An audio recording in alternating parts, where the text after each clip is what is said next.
This is a little tree that I've just bought for the nursery. I'm going to prune it like you do for a first tree, and the first cut that you do is going to be where the trunk finishes, because this tree will only grow sideways anymore, it won't grow up. So you're going to think where you want your trunk to go. If you want your trunk to be quite low for children, start here. If you want it to be medium for here, if you want it to be a tall trunk, you just tip it here, and that means that will be the trunk of your tree. These are the two buds that I'm going to let become branches. So when I cut it there, here's where I took the branch off last year, and I've got two branches who grew.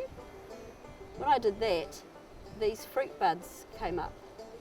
If I just leave this branch tall, it will keep growing, and I won't have fruit buds growing on this because it's the leading branch. So I'm going to go and find two buds growing up this way, the direction of the branch, and that will mean these ones will turn to fruit buds this season. So I'm letting this one here, this will grow out this way, these will become fruit buds. I'm going to choose these two buds to be the new branches coming out the same way, like this. I'm going to cut it. And so I'm going to pick away the one at the back because I don't want that to also be a branch. This type of tree is a spur bearer, so the fruit is always on the branches, like this, and that's called a spur bearer. But you have to be careful, some trees are tip bearers. I'm going to take you over to show you what it looks like. This is a younger tree, and I make sure that each branch has some air around it. So when the fruit's on the tree, it means that it's got air and the sun can get to it. This tree is a partial tip bearer. Here we have a spur, which will grow fruit.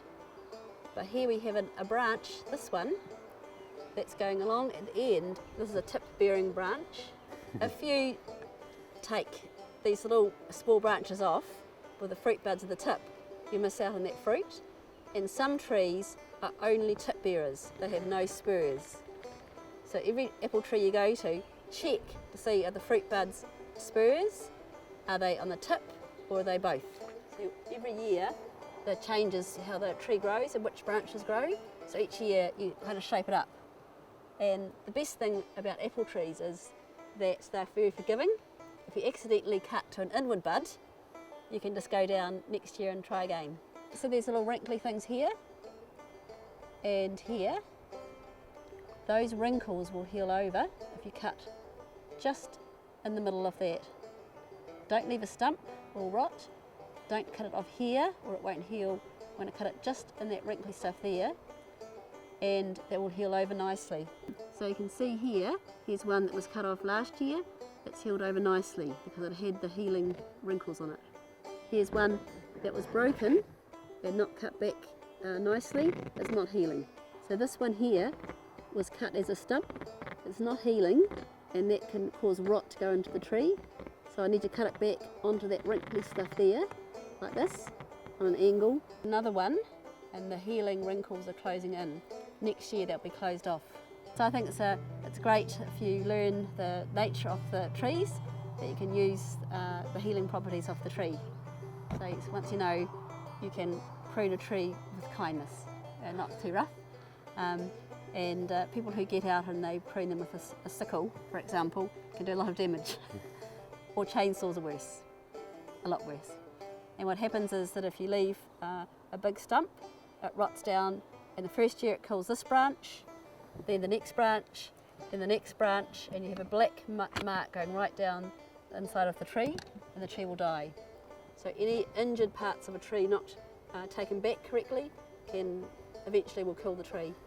If you look after apple trees, they should live about 80 to 100 years if they're on semi-dwarf rootstock. Oh, that's complicated. Semi-dwarf. Yeah. If they're not, how long? If it's a dwarf apple tree, they live for 30 or 40 years if well cared for. And if they're a standard apple tree, which is very huge, on very large roots, they could last 200 years. And so lucky in Southland we had a lot of big trees that lasted over 100 and 150 years that we could get the cuttings from for our project. How many different sort of apple trees you got in here? 85? You're kidding. Really?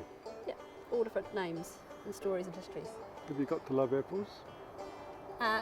Yeah, but I have to eat them for my research, so I don't choose to eat one unless I'm researching at the moment. I've got a bit.